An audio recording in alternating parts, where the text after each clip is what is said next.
லண்டனுக்கு ட்ரிப் போன கேப்ரியலாக்கு ஒரு சோகமான சம்பவம் நடந்திருக்கு.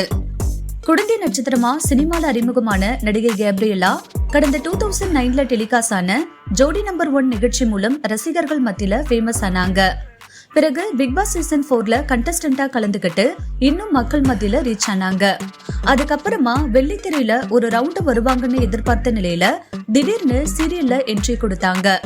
அதன்படி விஜய் டிவில டெலிகாஸ்ட் ஆன ஈரமான ரோஜாவி சீரியல் பார்ட் 2ல ஹீரோயினா நடிச்சாங்க.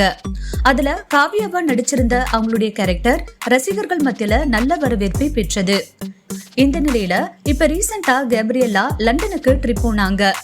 அங்க இருந்து ஸ்காட்லாந்துக்கு ட்ரெயின்ல போகும்போது அவங்களுடைய புது ஐபோன் 15 ப்ரோ மொபைலை மிஸ் பண்ணிருக்காங்க.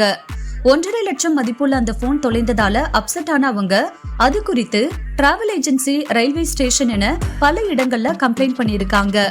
ஆனாலும் மொபைல் கிடைக்கவே இல்ல.